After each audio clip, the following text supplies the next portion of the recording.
ذرا ہٹکے میں خوش آمدید. شاہزیب جیلانی، زرار کھوڑو اور وسعت اللہ خان کا سلام قبول کیجیے. ملک میں کوئی ایک ہفتہ ہونے کو آیا ہے، بجلی کے خلاف عوام سراپا احتجاج ہیں. اس احتجاج کی خاص بات اب تک یہ نظر آئی ہے کہ اسے کوئی ایک لیڈر لیڈ نہیں کر رہا، کوئی ایک سیاسی پارٹی لیڈ نہیں کر رہی، لیکن پورے ملک کے مختلف شہروں میں لوگ اسپونٹینیسلی مہنگائی سے، بجلی سے تنگ ہو کر باہر نکل رہے ہیں، اپنے غم و غصے کا اظہار کر رہے ہیں. اس کے ساتھ ہمیں میں بس یہ ایک ایڈ کرنا چاہ رہا ہوں کہ فیصل آباد ڈویژن سے بھی ایک خبر آئی ہے کہ ایک شخص محمد حمزہ 35 سال کی عمر ہے، انہوں نے خودکشی کی ہے اور مبینہ وجہ اس کی یہی دکھائی جا رہی ہے، کم از کم ان کی فیملی کے مطابق، کہ ان کو 40,000 روپے کا بجلی کا بل آیا تھا اور پہلے سے ہی ان کے معاشی حالات کافی خراب تھے. تو یہ ان کی فیملی کا کلیم ہے کہ جب یہ بل آیا تو پھر اس سے برداشت نہیں ہوا، اس نے اپنی جان لے لی. تو یہ بھی ہو رہا ہے، یہ صرف وہ ہے جو رپورٹ ہو رہے ہیں. جی، تو سوشل میڈیا پہ اس طرح کی ویسے کافی خبریں چل رہی ہیں، ان میں کتنی صداقت ہے یہ ابھی ہمیں دیکھنا ہوگا. اس پورے ماحول پر ہماری جو بڑی سیاسی پارٹیاں ہیں وہ نسبتاً خاموش رہی ہیں. کہیں پہ ہمیں نظر آ رہا ہے کہ وہ اس سچویشن کو کیش کرنے کے لیے اپنی آواز جو ہے وہ مظاہرین کے ساتھ ملاتی نظر آ رہی ہیں. لیکن سوال وہی کہ کس منہ سے، کیونکہ جو پالیسیاں ہماری رہی ہیں پچھلے چند برسوں میں، ان سب نے بڑی محنت سے اس میں اپنا حصہ ڈالا ہے. اس موقع پر ہم دیکھ رہے ہیں کہ ہماری جو نگران حکومت ہے، قدرے بے بس اور بے اختیار حکومت، انہوں نے کئی اجلاس کیے ہیں.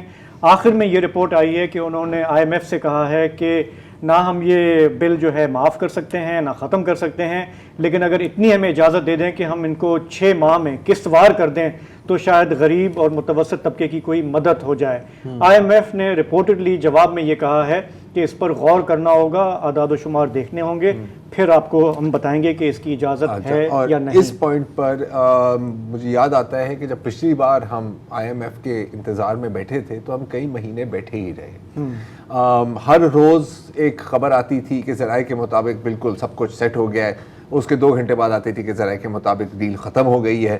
اور یہ بھی ہمیں دیکھنے کو ملا کہ باقاعدہ پریس کانفرنسز کی تیاریاں بھی ہو گئی تھی، کرسیاں بھی لگ گئی تھی، AC ویسی بھی چلا دیے تھے، بجلی بھی ضائع ہوئی، کافی یونٹ ضائع ہوں گے، اور پھر بالآخر آپ کو کرسیاں اٹھانی پڑی. تو IMF کے لیے انتظار کرتے رہیں گے. تو ابھی ویسے یہ مشکل لگ رہا ہے کہ یہ ہو، لیکن ایک آلو برانچ جو ہے گورنمنٹ کی طرف سے یہ سامنے آئی ہے، دیکھتے ہیں کہ اس میں کیا ریلیف ملتا ہے. اس وقت جو سارے ایکسپرٹس ہمیں بتا رہے ہیں کئی دنوں سے، وہ یہ ہے کہ یہ جو بجلی کے نرخ ہیں یہ کم نہیں ہوں گے، یہ بڑھیں گے، اور سپٹمبر میں شاید جا کے یہ 85-90 تک پہنچ جائے گی. بیسیکلی اوریجنل جو گیم پلان ہے اس کے حساب سے 3 مہینے کے اندر 146 ارب روپے مزید اکٹھے کرنے ہیں، ٹارگٹ یہ ہے.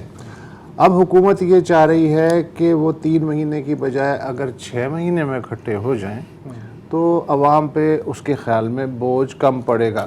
اچھا، ٹو بی ویری آنیسٹ، اگر ہم اس وقت نگراں حکومت کی سیٹ پہ بیٹھے ہوں تو کونی ہلانے کی بھی گنجائش نہیں ہے. ایک تنا ہوا رسہ ہے، اس کے ایک جانب IMF اس کی گردن پہ گرم پھونکے مار رہے، دوسری طرف عوام جو ہیں سڑکوں پہ سینہ پیٹ رہے ہیں اور گالیاں دے رہے ہیں.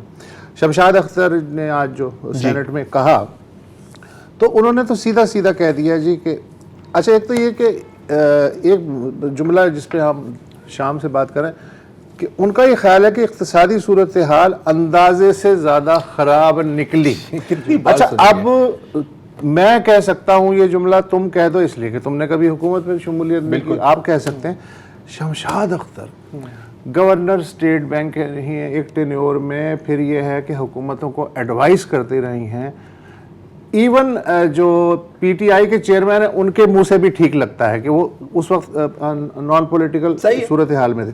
لیکن یار آف آل دا پیپل اگر شمشاد اختر یہ کہہ رہی ہیں کہ انہیں نہیں پتا تھا تو پھر تو میرا خیال ہے کہ انا للہ و انا الیہ راجعون پڑھ لینا چاہیے. یہی بات اسد عمر نے کی تھی، پھر مفتاح اسماعیل نے کی، پھر اسحاق سبھی نے کرتے ہیں نا. جو بھی وزیر خزانہ آتا ہے مجھے لگتا ہے کہ یہ مینڈیٹری ہو گیا کہ اس سے سب سے پہلے. اچھا، لیکن انہوں نے کچھ ٹپس بھی دیے ہیں. انہوں نے کہا جی کہ جو سرکاری ادارے ہیں وہ ناقابل برداشت خسارے سے 2-4 ہیں، سب کو پتہ ہے. میرا جو عبداللہ بھائی ہیں وہ بھی یہ بات جانتے ہیں. لہٰذا نجکاری کا عمل تیز کرنے کی ضرورت ہے، یہ بھی ہر حکومت کہتی ہے، اور پھر ہٹ جاتے ہیں. پھر انہوں نے کہا کہ 70% ہمارا جو ریونیو ہے وہ قرض کی ادائیگی پہ صرف ہو رہا ہے. دس از آلسو اوپن سیکرٹ. ایک امپورٹنٹ بات انہوں نے کہی کہ اگلی منتخب حکومت کو آئی پی پیز جو ہیں پاور سیکٹر والی ان سے دوبارہ ری نیگوشیٹ کرنے پڑیں گے, اس لیے کہ میرا خیال ہے انہوں نے بھی ریئلائز ہو رہا ہے کہ شرائط کوئی بہت ہی زیادہ غیر منصفانہ طے ہو گئی ہیں. اچھا, اور نگراں حکومت کے پاس لامحدود اختیارات نہیں ہیں, انہوں نے بالکل کلیئر کٹ کہہ دیا ہے. البتہ انہوں نے کہا کہ اشرافیہ کو جو حاصل سہولتیں ہیں ان کے بارے میں اقدامات زیر غور ہیں. جی بالکل زیر غور ہیں. اچھا, اسی طرح ہمارے جو اسحاق ڈار ہیں, ہمارے جو پسندیدہ سابق وزیر خزانہ ہے, آخری وقت میں جب کہ معیشت ICU میں تھی, وہ جوان کا بچہ کھڑا ہو کے پارلیمنٹ میں کہتا ہے کہ کچھ بھی ہو جائے ریٹیلرز اور ریئل اسٹیٹ سیکٹر کو پہ میں ٹیکس نہیں لگنے دوں گا, مطلب اپنی جان دے دوں گا. گبرو جوان ہو تو بالکل ایسا ہو. تو اچھا ہاں, آج سینٹ میں آپ جو کہہ رہے ہیں نا کہ PDM والے کچھ نہیں کر رہے اور سیاسی جماعتیں, نہیں, ایسا نہیں. شہری رحمان کا سٹیٹمنٹ دیکھیے. شہری رحمان کو پہلی بار پتہ چلا کہ بجلی کے بل میں ٹیکسوں کی ایک لمبی فہرست ہے اور یہ جو سرجار ہے مزید اس میں اضافہ ہوگا. صورتحال نے عوام کی کمر توڑ دی ہے, لہٰذا کچھ کیا جائے. کامل علی آغا مسلم لیگ کاف کے, جو کہ ہر حکومت کا حصہ رہے ہیں, انہوں نے کہا جی پورا ملک چند لوگوں کی چوری کی قیمت کیوں ادا کرے. یہ انہیں کل پتہ چلا. جی بالکل, یہ انہیں کل پتہ چلا. 40 سال سے وہ سیاست میں ہے, لہٰذا بجلی کے بلوں میں سے اضافی ٹیکس جو ہے وہ واپس لیا جائے, as if it's a piece of cake. بالکل, چونکہ وہ اپوزیشن میں ہے لہٰذا کہہ سکتے ہیں. اب مسئلہ یہ کہ اگر یہ حکومت سولر پینلز اور انورٹرز جو ہیں وہ بھی 100% باہر سے منگواتی, اس میں ظاہر ہے ڈالرز خرچ ہوتے ہیں, کم از کم یہی اجازت دے دے کہ یار گجرانوالہ وزیرآباد کی جو سینٹرل پنجاب کی انڈسٹری ہے اگر وہ بنا سکتی ہے تو بنا لے, اس پہ ڈیوٹی جو ہے 0 کر دے, تو جو خرید سکتا ہے وہ خرید لے. یہ تک اطلاعات کے مطابق وہ غور کر رہے ہیں, لیکن اس بات پر نہیں, وہ غور کر رہے ہیں کہ یہ جو نیٹ میٹرنگ کا جو سلسلہ ہے نا سولر کا, وہ اس کو کسی طرح ہٹایا جائے. سارا مسئلہ یہی ہے جو آپ کی جو سیکرٹری آف پاور ہے. تو شمشاد اختر کی آپ نے بات کی, تو ان کی گفتگو میں بار بار ان سے جب پوچھا گیا کہ IMF سے آپ بات کریں, کچھ ریلیف لیں, تو انہوں نے کہا کہ ہم دوبارہ یہ ری نیگوشیٹ نہیں کر سکتے, یہ ایک ڈیل جو ہے گورنمنٹ کر کے گئی ہے. مرتضیٰ سولنگی نے کہا ان کی بات کو نیگیٹ کرتے ہوئے کہ ہم رابطہ کر رہے ہیں. ہاں ٹھیک ہے نا, لوگ نگران بنتے کیوں ہیں اس میں؟ ہاں یہ بھی بڑا اچھا سوال ہے. لیکن ایک اور چیز بھی انہوں نے کہی کہ جب ان سے پوچھا گیا کہ ہم اس نہج پہ کیسے پہنچے ہیں, تو وہ بات جو ہم برسہ برس سے کہتے آ رہے ہیں کہ یہ سب شاخصانہ ہے ہمارے سیاسی اور معاشی عدم استحکام کا. تو یہ کہہ کے خیر انہوں نے اپنی جان چھڑا لی. میرا خیال ہے اس موقع پہ تھوڑا سا یہ بھی مارک کرنا ضروری ہے کہ اس وقت جو اوور آل ہماری بجلی کا جو پورا معاملہ ہے اس میں بڑا عمل دخل ہے ہمارے ڈالر کے ریٹ کا. تو آج کا ریٹ اگر آپ نے دیکھا ہو مسلسل جو ہے وہ گر کے آج انٹر بینک میں 304 روپے 45 پیسے, اوپن مارکیٹ میں 319 روپے 5 پیسے, اور جو ہماری ایک اور گرے مارکیٹ ہے اس میں رپورٹڈلی 330 روپے تک بھی جا کے لوگوں نے مجبوراً ڈالر کو خریدا ہے. ایک نہیں دو پاکستان تو اچھا, چونکہ IMF نے یہاں بھی اڑنگا لگایا ہوا ہے کہ گرے مارکیٹ اور جو ریئل ویلیو اس کے درمیان 2.5% سے زیادہ کا گیپ نہیں ہو سکتا. اس کا اردو میں ترجمہ یہ ہے کہ گرے مارکیٹ تو 330 پہ رہے گی, اب جو آفیشل ریٹ ہے وہ کم از کم 320-325 پہ کرنا پڑے گا, تبھی 2.5% کا گیپ ہوگا نا بھائی. تو ہم نے یہ دیکھا کہ یہ جو نگران حکومت آئی ہوئی ہے 18 دن ہوئے ان کو, ان 18 دنوں میں کوئی 14 روپے سے بھی اوپر جی 14 جو ہے وہ ڈی ویلیویشن آپ کی ہوئی ہے, اور ابھی کوئی سائن نہیں ہے کہ یہ رکے گا. ساتھ ہی پچھلے چند روز میں چینی کے بحران کی بھی باز گشت شروع ہو گئی ہے. چینی جو ہے وہ 185 روپے فی کلو ہے, اور یہ مجھے بہت ایک ڈیجا وو ہو رہا ہے. ہم نے یہ سنا ہے کہ یہ اس کی بھی بڑی وجہ یہ آ رہی ہے کہ پچھلی گورنمنٹ نے ایکسپورٹ کی بہت ساری چینی, کیونکہ ہمیں زر مبادلہ چاہیے تھا, وہ چینی چلی گئی, کچھ اسمگل ہو گئی, شوگر مافیا کہہ لیں یا شوگر مل وہ والوں ہم نے واپس خریدیں گے. ہاں, انہوں نے بہت پیسہ بنایا, اب ہمیں دوبارہ امپورٹ کرنی پڑے گی برازیل سے, تو ہم گھوم پھر کے ڈالروں میں وہیں پہ آ کے کھڑے ہو گئے ہیں جہاں پہ ہم ہر بار کھڑے ہو جاتے ہیں. مین وائل جو لوگوں کی کھڑے چیخیں ہو نکل گئے, رہی گر ہیں, گئے ہیں, لیٹ گئے ہیں, جو بھی جو عوام کی چیخیں نکل رہی ہیں, کوئی دیر از نو اینڈ ان سائٹ کہ یہ کہاں پہ جا کے سلسلہ ختم. کون سی حکومت, کون سی پارٹی چاہے گی کہ وہ الیکشن جیتے؟ ہاں لیکن میں ایک چمتکار کی یہاں بات کرنا چاہ رہا ہوں, اگر آپ لوگ اجازت دیں. دیکھیں, مثبت خبر بھی دیں گے, منفی کی میں بات نہیں کر رہا ہوں, ریئلسٹک جو گورننس کا ایشو ہوتا ہے بیسیکلی, اگر جو فنڈز ہیں ان کی لیکیج پہ کنٹرول کرنے کی کوشش کی جائے, 100% تو کوئی نہیں کر سکتا, اگر کرپشن کو لگام دینے کی کوشش کی جائے 100%, کرپشن پہ بھی ختم نہیں ہو سکتی. اگر جو ڈپلیکیشن ہے مختلف ڈپارٹمنٹس میں اور اس میں بے پناہ بجٹ ضائع ہو جاتا ہے, اگر ڈپلیکیشن کو کنٹرول کرنے کی کوشش کی جائے تو پھر کون سا چمتکار ہوتا ہے. میں سرحد پار آپ کو لے جاتا ہوں. کون سی سرحد؟ اروند کیجریوال کے پاس, جو دلی حکومت کے چیف منسٹر ہیں. 2019 میں جب وہ برسر اقتدار آئے دلی میں تو انہوں نے اعلان کیا, الیکشن کیمپین میں اعلان کر دیا تھا کہ جی اگر میں آ گیا تو ہمارے پاس ایسا پلان ہے کہ ہر دلی والے کو 200 یونٹ مفت بجلی دیں گے. اچھا, اس پہ ظاہر ہے ہم لوگوں نے ہاں کیجریوال صاحب جو ہیں پاگل ہیں, انہیں سیاست کا کچھ پتہ نہیں ہے. لیکن جب وہ آئے تو آنے کے 3 مہینے بعد انہوں نے اس پلان پہ امپلیمنٹ کر دیا. 200 یونٹ مفت بجلی اور 201 سے 400 یونٹ اگر آپ استعمال کریں گے تو اس پہ 50% سبسڈی جو ہے وہ آپ کو ملے گی. تو دلی کے جو 58 لاکھ کنزیومر تھے ان میں سے 48 لاکھ فائدہ اٹھا رہے ہیں. اچھا, دلی حکومت کا جو بجٹ ہے وہ ٹوٹل ہے 78,800 کروڑ روپے. اب یہ کتنا ہوتا ہے یہ مجھے نہیں پتا, اس لیے کہ وہاں یہی فگر چلتا ہے 78,800 کروڑ روپے. اس میں سے 5% جو ہے وہ انرجی کی اخراجات کے لیے مختص ہے, 28% ایجوکیشن بجٹ ہے اور 14% جو ہے وہ ہیلتھ بجٹ ہے گریٹر دلی کے دوران. اچھا, اس سے سب سے زیادہ کون فائدہ اٹھا رہا ہے؟ بیکورڈ ذاتیں, شیڈیول کاسٹ, وہ لوگ جن کی آمدنی 10,000 روپے تک ہے, یعنی خط غربت تک کے جو لوگ ہیں ان میں. اور پھر یہ کہ جنہوں نے 47 کی سٹرگل میں حصہ لیا تھا ان کے ورثہ, فریڈم فائٹرز, وہ فریڈم فائٹرز جو ہیں وہ بھی ہیں. اچھا, یہ تو ہو گیا دلی کا معاملہ. یہاں لیفٹیننٹ گورنر ہمیشہ بی جے پی کا رہتا ہے, وہ اڑنگا لگاتے ہیں, کبھی سائن نہیں کرتے, کبھی کچھ کرتے ہیں. لیکن اب اپریل 2024 تک یہ اسکیم ڈیفینیٹلی چلنے والی ہے. پنجاب میں اسی بنیاد پہ, اسی ماڈل پہ کیجریوال کی حکومت آئی پچھلے سال, تو وہاں بھی انہوں نے یہی وعدہ کیا کہ پنجاب میں چونکہ کسان زیادہ ہیں, دیہی آبادی زیادہ ہے, تو 300 یونٹ فری بجلی جو ہے ماہانہ وہ دیں گے. اور اس سے ہوا یہ ہے کہ 87% جو گھر ہیں ان کا بل 0% ہو گیا ہے اور 6,000 کروڑ روپے کا ڈائریکٹ فائدہ جو ہے دیہی عوام کو پہنچا ہے. سالانہ فی خاندان 20,000 روپے کا فائدہ.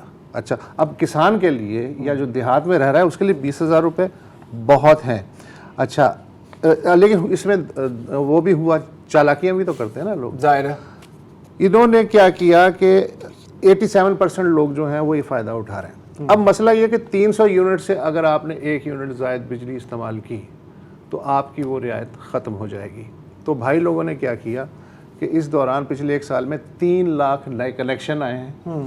وہ کنیکشن نئے لوگوں کو نہیں ملے, جو آلریڈی لوگ تھے انہوں نے 3 کنیکشن, ایک گھر میں 2 کنیکشن, تاکہ ایک پہ 300 اگر ہو جائے پورے تو پھر دوسرا میٹر جو ہے اس پہ 300 کر لیں. یہ بھی شارٹ کٹ ہوا ہے لیکن یہ بہت زیادہ نہیں ہے. تو مقصد یہ ہے کہ اگر آپ کارنرز کاٹ سکیں اور جو اخراجات ہیں ان پہ کنٹرول کر سکیں, اور ایک ہاٹ لائن بھی ہے کہ اگر آپ کوئی ہیرا پھیری 2 نمبری دیکھیں کہیں تو اس ہاٹ لائن پہ فون کر دیں.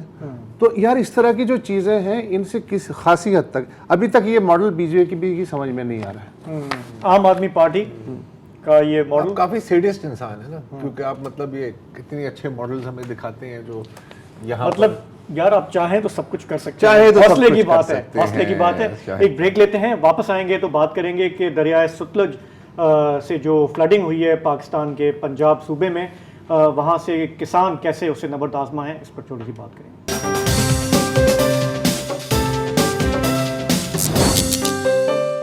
پاکستان اور بھارت کے درمیان پانی کی تقسیم کا جو معاہدہ ہے، اس کے تحت دریائے ستلج کا کنٹرول بھارت کے پاس ہے. پاکستان میں دریائے ستلج عموماً ایک ڈیڈ ریور کے طور پر تصور کیا جاتا ہے، لیکن جب جب بھارت میں بہت زیادہ بارشیں آتی ہیں، اس میں سیلاب آتا ہے، تو اضافی پانی پاکستان میں چھوڑ دیا جاتا ہے.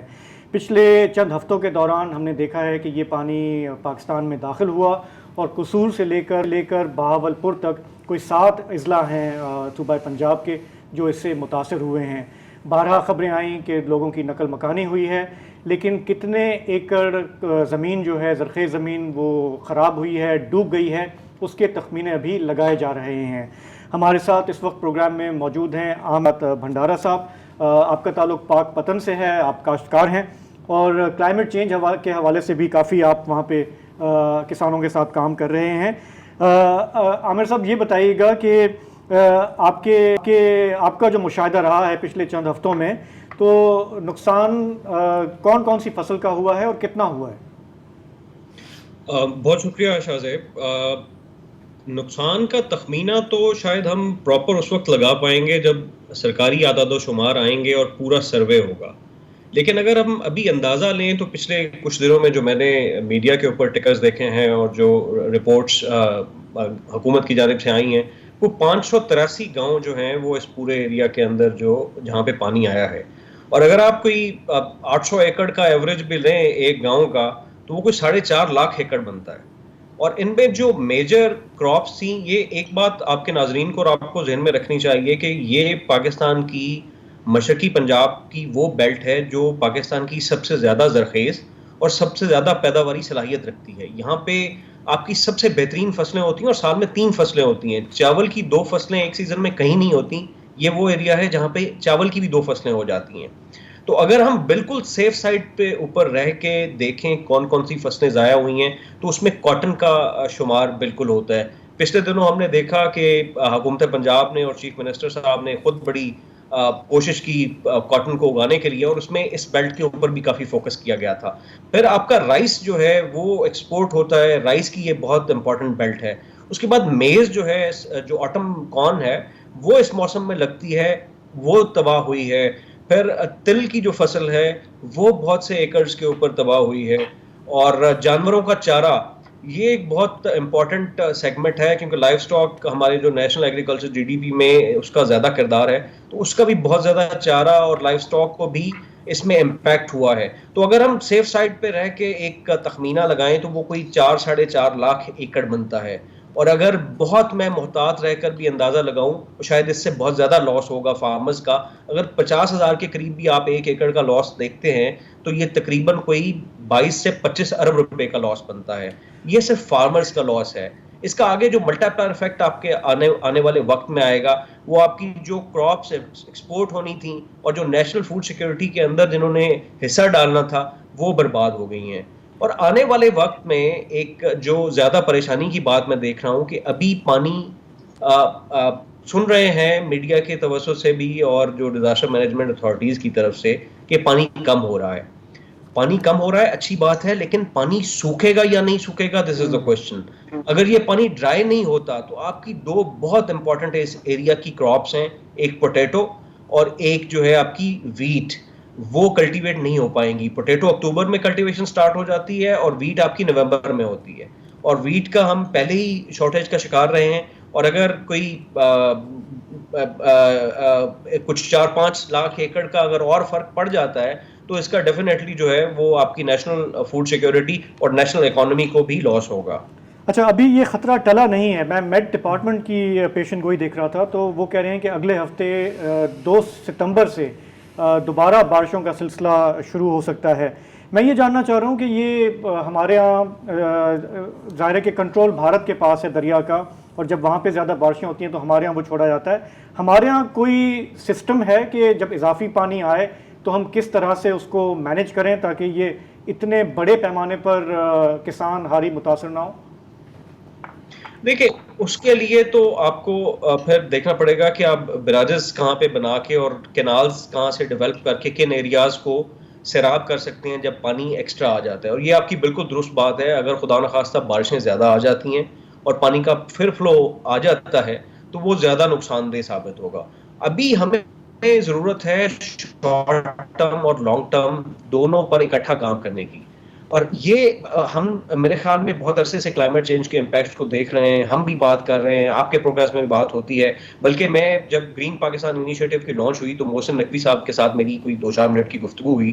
میں نے ان کو ایک سجیسٹ کیا تھا کہ آپ ایک کلائمیٹ چینج کونسل جو ہے وہ پروونشل بنائیں, تاکہ پروونس کے اندر جو آپ کے ایگریکلچر کے ساتھ, کیونکہ ایگریکلچر جو ہے وہ 18ویں ترمیم کے بعد صوبائی سبجیکٹ ہے, اریگیشن کا صوبائی سبجیکٹ ہے, لائف سٹاک صوبائی سبجیکٹ ہے. تو ایک ایسی کونسل بنا کر جس میں کلائمیٹ چینج کے امپیکٹ دیکھ کر اور جو ایکسپرٹس ہیں ان کی مدد سے ہم منیمائز کس طرح ان ڈیزاسٹرز کو کر سکتے ہیں جن کی وجہ سے ہمیں یہ لاس آ رہے ہیں.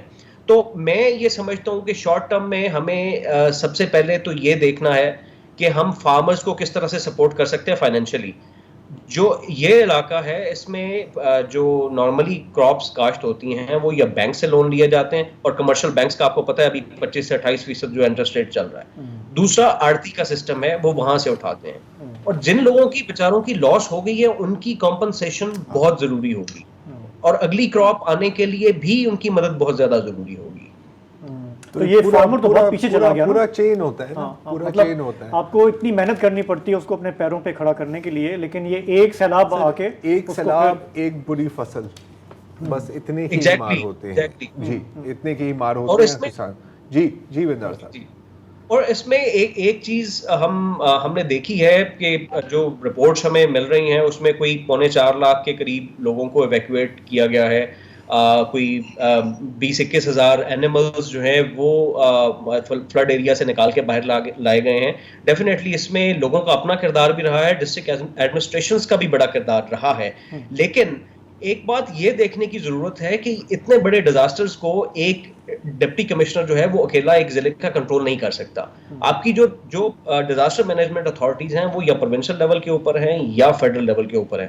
ان کو تحصیل اور ڈسٹرکٹ لیول کے اوپر لانا پڑے گا تاکہ وہ یہاں پہ لوکل لیول کے اوپر لوگوں کو ٹرین کر سکیں. اور یہ بڑی امپورٹنٹ بات ہے کہ ہماری جو بہت سالوں کی محنت ہوتی ہے اس کو کھڑا کر کے ہم بڑی مشکل سے پیروں پہ کھڑے ہوتے ہیں, اور صرف ایک فلڈ جو ہے وہ آتا ہے اور بہت سارے سالوں کی محنت ضائع کر کے فارمرز کو بہت پیچھے دکھل دیتا ہے. بالکل ٹھیک ہے. احمد حیات بندارہ صاحب بہت بہت شکریہ. یہ وہی بات ہوئی جب یہاں پہ آیا تھا, یاد ہے؟ جی تو وہی بات ہوئی تھی کہ یار این ڈی ایم اے ہے, پی ڈی ایم اے, ڈی ڈی ایم اے کہیں ہے ہی نہیں. پی ڈی ایم بھی ہے, پی ڈی ایم بھی ہے. ہاں ڈیزاسٹرز کی بات کر رہے ہیں تو بالکل پی ڈی ایم کا تو ذکر کرنا ہی بنتا ہے. تو پوائنٹ از کہ آپ ایک عمارت کھڑی کر دیتے ہیں لیکن اس کی بنیاد نہیں ہوتی, پھر کہتے ہیں کرتا پہن لیتے ہیں شاندار, پاجامے کا خیال نہیں رکھتے.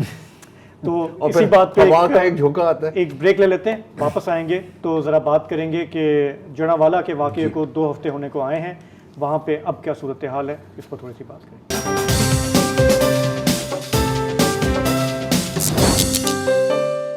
Welcome back. 14 اگست کو ہم نے بڑے جوش سے یوم آزادی منائی, یا کم از کم جتنی اوقات ہے اتنی جوش سے منائی. لیکن اس کے 2 دن بعد یعنی 16 اگست کو ایک یوم سیاہ دیکھنے کو ملا, جب جڑاوالا کی مسیحی برادری کو نشانہ بنایا گیا, درجنوں گرجوں اور گھروں کو نظر آتش کیا گیا, لوٹ مار بھی ہوئی, بائبلز بھی جلائے گئے, اور کچھ وقت کے لیے جڑاوالا کی مسیحی برادری کو نقل مکانی بھی کرنی پڑی, کچھ جنگلات میں بھی رات گزاری. پھر اس کے بعد آپ نے دیکھا کہ پوری پاکستانی سوسائٹی سے ایک ریئیکشن آیا, شدید مذمت ہوئی, ایک کر کے نگران وزیر اعلیٰ, بہت اور لوگ بھی وہاں پہنچے, مذمت کی. ہم نے جماعت اسلامی کا بھی اس میں کردار دیکھا, and so on and so forth. لیکن یہاں پر ہوتا کیا ہے کہ 150 بندے مر جاتے ہیں, لیکن 2 دن میں آپ کو پتہ ہے کہ کوریج ایسے ہوتا ہے کہ جیسے یہ کبھی ہوا ہی نہیں. تو ہم نے سوچا کہ تھوڑا سا پتہ کریں کہ اب جڑاوالا کا کیا حال ہے, اور نہ صرف جڑاوالا بلکہ سرگودا میں بھی ایک بہت خطرناک سچویشن ڈیولپ ہو رہی تھی. اس کے بارے میں کیا ہو رہا ہے وہاں پر بھی تقریباً وہی سلسلہ شروع ہو رہا تھا جو ہم نے جڑاوالا میں دیکھا کہ ایک الزام لگایا گیا گستاخی کا, کچھ گرفتاریاں بھی ہوئیں, اور اس کے بعد کچھ نیم سیاسی پارٹیوں کی نے وہاں پر احتجاج بھی کیا, وہاں پہ مظاہرے بھی ہوئے. اس کے بارے میں ان دو جوڑوں جڑاوالا اور سرگودا کے بارے میں آئی جی پنجاب صاحب نے ابھی حال میں ایک پریس کانفرنس کی ہے, بہت بڑی کانفرنس تھی, بہت دیر تک بولے ہیں. اس کی ایک جھلکی پہلے ہم آپ کو سنانا چاہتے ہیں اور پھر آگے بات کریں. سرگودا کے دونوں شخص, جس نے بنایا پلان, جو لے کر گیا, جس نے سپارہ خریدا, واپس آیا ویڈیوز کے ساتھ, دونوں ہم نے گرفتار کر لیے. That issue is over. لہٰذا سرگودا میں الحمدللہ 100% انہی کے ٹیلی فون کے لنکس ہم آپ کو بتا رہے ہیں. اب آتے ہیں جڑاوالا یعنی فیصل آباد کی طرف. دونوں بھائی جو ہیں وہ ہم نے پہلے 24 گھنٹے میں اپنی حراست میں لیے, اور ان کو گرفتار کرنے کے بعد آر پی او صاحب نے اس کی سائبر ایویلیویشن کی تو پتہ چلا کہ ایک ہوسٹائل انٹیلیجنس ایجنسی سے ان کے لنکس ملتے ہیں. لہٰذا شاید آپ کو یاد ہو ہم نے پہلے دن کہا تھا کہ ان چیزوں کے تانے بانے کسی اور جگہ جا کے ملیں گے, اور کسی اور کی وجہ سے یہ ہو رہا ہوگا. مسلمانوں کو یہاں پہ مسیحی بھائیوں سے لڑانے کی سازش کی جائے گی. جی اچھا, اب سازش کی بات پر ہم آتے ہیں, لیکن پہلے شو میں ہم شامل کرنا چاہ رہے ہیں پیٹر جیکب صاحب کو. آپ ہیومن رائٹس ایکٹیوسٹ بھی ہیں, مائنورٹی رائٹس کے ایشوز پر بھی کافی سرگرم ہیں. جیکب صاحب, thank you so much for joining us. کیا آپ ہمیں بتا سکتے ہیں کہ سرگودا میں ایکچولی اس وقت سچویشن کیا ہے؟ ہم نے ظاہر ہے آئی جی صاحب کا تو بیان سن لیا ہے, آپ نے بھی سن لیا ہوگا. گراؤنڈ پر کیا سچویشن ہے, وہاں پر کیا ہوا تھا اور کیا ہو رہا ہے؟ جی, سرگودا میں تو صورتحال جڑاوالا سے پہلے خراب ہونا شروع ہو گئی تھی. جون جولائی کے اندر اور اگست میں وہاں پر 7 پرچے درج کیے گئے جن کو ہم اہانت دین کے قوانین کہتے ہیں. 2 پرچوں میں جو ملزم نامزد تھے وہ مسلمان تھے, 2 پرچوں میں نامزد جو ہے وہ مسیحی تھے. یہ 2 پرچے جو ہوئے, ایک میں بائبل مقدس کی آیت لکھی ہوئی تھی, کچھ اور نہیں تھا, اور وہ کسی نے سمجھا کہ یہ جو ہے یہ اس کے عقیدے کے خلاف ہے. دوسری جو پوسٹ تھی فیس بک کی, اس کے اندر ایک سرکاری اشتہار تھا جو کرپشن کے خلاف تھا, اور اس کو سمجھا گیا کہ یہ ایک شرانگیزی ہے, اور وہ سرکاری طور پہ تیار کی گئی تھی. جو 3 پرچے ہیں اس میں نامعلوم نامزد کیے گئے تھے, اس میں کوئی نام نہیں تھا, نامعلوم افراد کی طرف سے وہ کارروائی لکھی گئی تھی. اس میں ابھی تک 4 لوگ جو ہیں وہ گرفتار ہو چکے ہیں, اور آخری جو کیس ہے چک نمبر 37 کا, اس میں 2 لوگ گرفتار ہوئے ہیں جن کے بارے میں یہ پریس کانفرنس میں اشارہ دیا گیا ہے. اور پریس کانفرنس جو ہے وہ ایک روٹین کا بیان ہے جو ہر واقعے کے بعد آتا ہے, اور اس میں کوئی ایسی بات نہیں ہے, کوئی ثبوت نہیں ہے جو کسی عدالتی جرا یا کسی معقول محفل میں اس کا دفاع کیا جا سکے. آپ غور کیجئے کہ ایک سرکاری افسر کی طرف سے یہ بالکل ایسا نہیں ہونا چاہیے کہ وہ برادریوں کے نام اس طرح سے گنوائے جیسے کہ وہ ایک دوسرے کے مخالف ہو سکتے ہیں یا وہ ہونا چاہیے. جو سرکاری زبان ہے اور تفتیش کی زبان ہے وہ تو ملزم اور متاثرین کا جو ہے وہ احاطہ کرتی ہے, ایسا نہیں ہے. یوں ہی جو جڑاوالا کا کیس ہے اس میں آج لاہور ہائی کورٹ نے 6 افراد کو بازیاب کروایا ہے پولیس کی کسٹڈی سے, جن میں سے 5 عورتیں تھیں, اور رشتہ دار ہیں دراصل اس شخص کے جس کا نام ہے چارلز. تو چارلز جو ہے اس کو امپلیکیٹ کیا جا رہا ہے اس میں. اب غور کیجئے نا کہ اگر یہ بیرونی سازش تھی تو وہ ثابت کرنے کے لیے عورتوں کو پکڑنا ضروری تھا, اور پھر وہ ہائی کورٹ کو بتا نہ سکے کہ ان کا کیا جرم ہے. تو اس طرح سے کچھ شہادتیں جو ہیں وہ جمع کیے جا رہی ہیں, کوئی ملزمان تیار کیے جا رہے ہیں.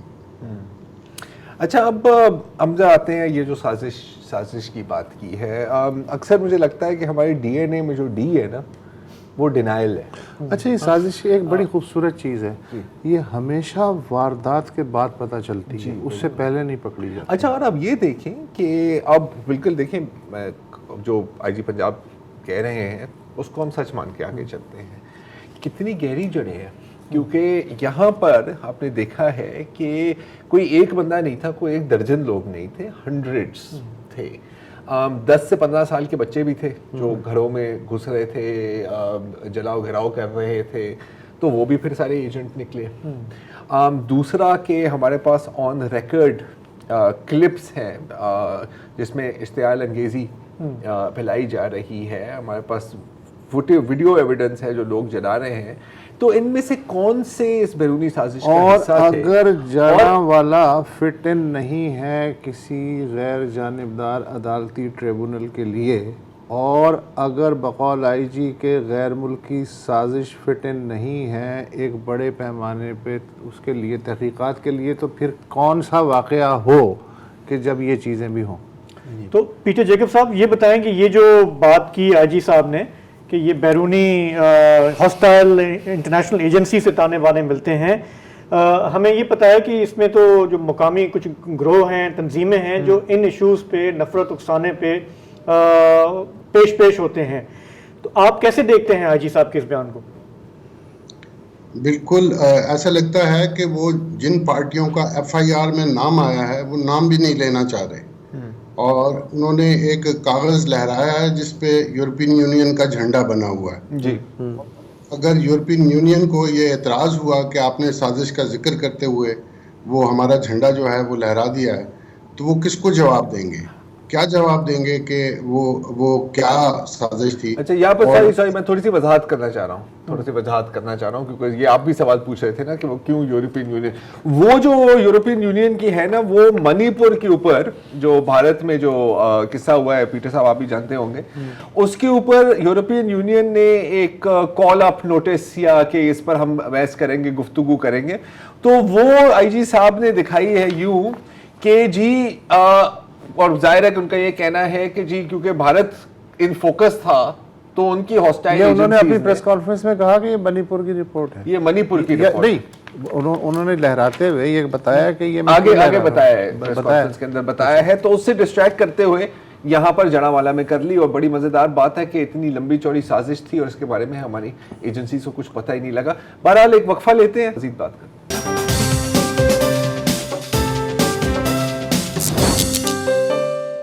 ویلکم بیک جی. ہم بات کر رہے ہیں پیٹر جیکب صاحب سے جڑاں والا کے جو ابھی موجودہ حالات ہیں ان پر.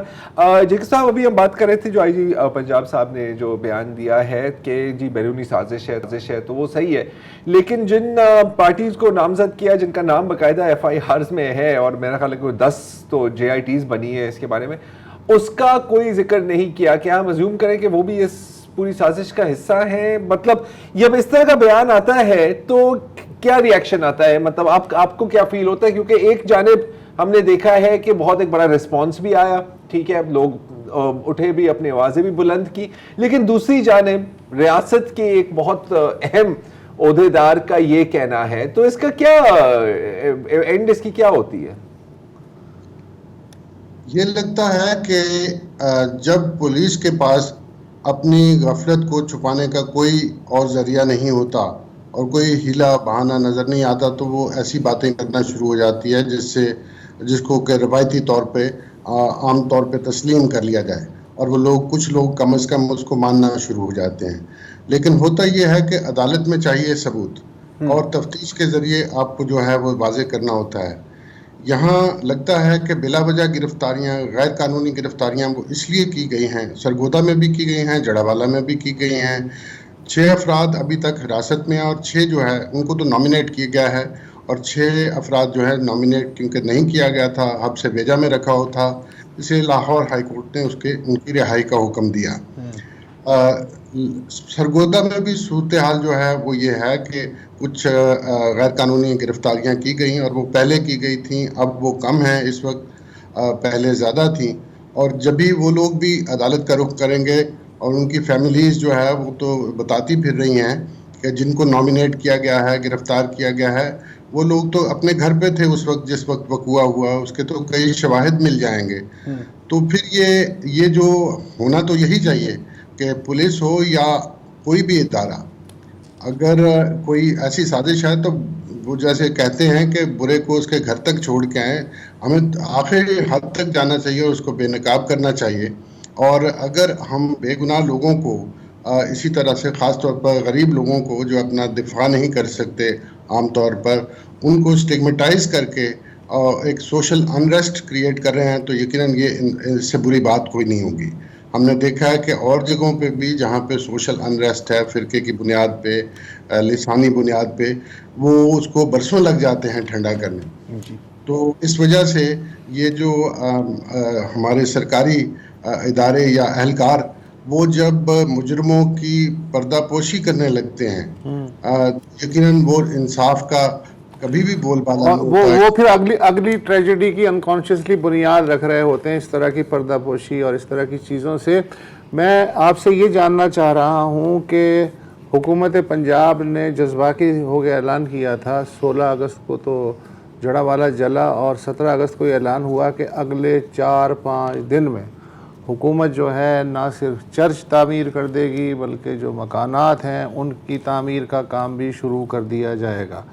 تو آج اس واقعے کو آدھا مہینہ تو گزر گیا، تو آپ کو کیا اطلاعات ہیں جڑاوالا میں تعمیر نو بحالی کا جو کام ہے اس کی؟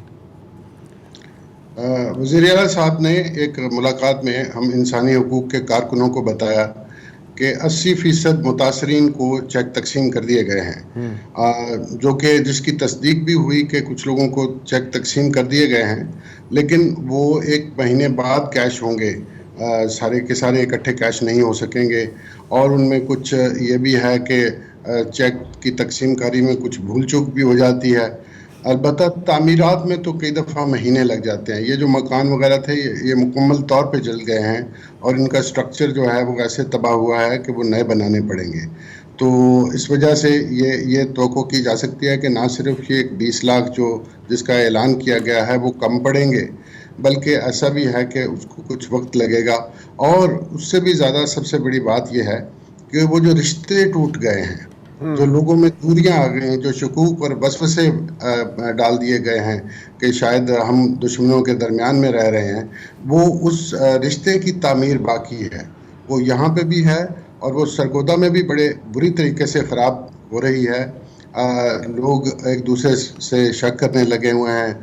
5 دیہات کے کم از کم لوگ جو ہیں وہ ڈسپلیس ہوئے ہیں، وہ ادھر ادھر جا کے سوتے ہیں، وہ مکمل طور پہ زندگی اپنے ہاں بسر نہیں کر پا رہے. لوگوں کا روزگار متاثر ہوا ہے، اسکولوں کے اوقات متاثر ہوئے ہیں، بچوں کی تعلیم متاثر ہوئی ہے. تو یہ چیزیں بھی ہیں ساتھ میں. پیٹر جیکب صاحب، آئی جی صاحب نے جو پریس کانفرنس کی اس میں انہوں نے ایک بات اور بھی سامنے رکھی کہ جب اس قسم کے سانحات واقعات ہو جاتے ہیں تو اس کے بعد حکومت کا تو ایک رول ہے ہی ہے، لیکن سوسائٹی کا کیا رول بنتا ہے، وہ میں آپ کو کلپ سنانا چاہ رہا ہوں، پھر تھوڑی سی اس پہ بات کر لیتے ہیں. ہمارے علماء کا کردار نیگیٹو ہے. میں یہ بار بار کہتا ہوں کہ اس میں مسیحی پاسٹرز نے بھی بہت اہم کردار ادا کیا، اور ہیومن رائٹس آرگنائزیشن جو کہ سچ کے ساتھ چلنے کی بات کر رہی ہیں اور ہمیشہ کرتی ہیں، ان سے بھی ہماری درخواست ہے کہ اس تمام چیز کو علیحدہ رکھیں. مسلمانوں کے جذبات مجروح ہوئے ہیں، لیکن ان کو قطعاً یہ حق نہیں تھا کہ وہ جا کے کسی گھر کو نقصان پہنچاتے. تو یہ بتائیں کہ خدا نخواستہ اس قسم کے سانحات دوبارہ ہوتے ہیں تو کیا رول بنتا ہے سوسائٹی میں، خاص کر کے ہمارے علماء کا اور جن لوگوں کا زیادہ اثر ہے سوسائٹی پہ؟ ہاں بالکل، ایک غلطی جو آئی جی صاحب نے کی ہے، میں تو کہوں گا کہ کسی کو بھی نہیں کرنی چاہیے، علماء کو اور دوسروں کی، کہ وہ مذہب کی بنیاد پر لوگوں کی تقسیم کریں اور ان کی نشاندہی شناخت کریں کہ ان کے جذبات کی ہوئی ہے توہین اور دوسروں کی نہیں ہوئی. اگر کوئی بات غلط ہے تو یقیناً وہ سب کے لیے افسوس کا باعث ہے. اور اگر جو مجرم اور ملزم ہیں، ہم کہتے رہے ہیں کہ دہشت گردی کا کوئی مذہب نہیں ہوتا، اب بھی نہیں ہوتا. شر اور جرم کا کوئی مذہب نہیں ہوتا، اس کو مجرم ہی کہا جائے. اور ضروری نہیں ہے کہ جن لوگوں کو جو آپ کہہ رہے ہیں مجرم وہی نکلیں. مجرم تو طے کرے گی عدالت. آپ ان کی تفتیش ٹھیک کریں، اور اگر تفتیش درست ہوگی تو یقیناً یہ قوم بھی انصاف کو ہوتے ہوئے دیکھے گی اور پھر اس سے خوش ہوگی. اور اس طرح سے میں یہ کہوں گا کہ یہ بات جو ہے جو علامتی کارروائی ہے جسے کہتے ہیں کہ نارملائزیشن وہ نہیں ہونی چاہیے. وہ بار بار ہو جاتی ہے. یہ سوسائٹی صدمات بھول بھی جاتی ہے, اس کو جو ہے مندمل بھی کر لیتی ہے زخموں کو. لیکن حقیقت یہ ہے کہ ہمیں ان محرکات پہ جانا چاہیے اور وہ ہماری عدالتی نظائر بتاتے ہیں. ہماری عدالتوں نے بار بار کہا ہے کہ ہماری انتظامی مشینری میں خرابی ہے, ہماری جو قانون کے اندر خرابی ہے جس کو دور کرنے کی ضرورت ہے. اور کچھ کام اس پہ ہوا بھی ہے لیکن وہ مؤثر نہیں ہوا کیونکہ یہاں پر ایک نیریٹو ہے, ایک بالادست طبقہ ہے جو مذہب یہ جب بھی اس طرح کے واقعات ہوتے ہیں ظاہر ہے پیچز میں سب کام ہوتا ہے. ایک کمپریہنسو جو پالیسی ہے جیسے کہ ان کا نیریٹو ہے جو جلانے والے ہیں کمپریہنسو نیریٹو ہے, اس کے مقابلے میں ریئیکشن جو ہے وہ ٹکڑوں میں پیچز میں ہوتا ہے. اگر اس کو برداشت نہیں کیا جائے گا, اجازت نہیں دی جائے گی وغیرہ وغیرہ. آپ کا بہت بہت شکریہ. اس کو اگر میں یوں سمجھ ایک جملے میں کہ علاج آپ اس وقت کر سکتے ہیں سر جب آپ ڈائگنوسس تو صحیح کریں, ہاں, اور اس سے بھی پہلے یہ ایڈمٹ کریں کہ آپ کو کوئی مسئلہ ہے, پھر اس کے بعد ڈائگنوسس ہوگا. یہ بات انہوں نے صحیح پوائنٹ آؤٹ کی. ناک سے آئی جی صاحب اس طرح سے مسئلے کو بیان کر رہے تھے کمیونٹیز میں ڈیوائیڈ کر کے, نہ کہ آپ اس کو ایک اسے پنجابی میں کہتے ہیں آئی جی صاحب مکھو ٹھپ رہے تھے. مکھو. بہرحال آج کے پروگرام میں اتنا ہی. ہمیں فی الحال اجازت دیجیے, کل آپ سے پھر ملاقات ہوگی. خدا حافظ, شب بخیر.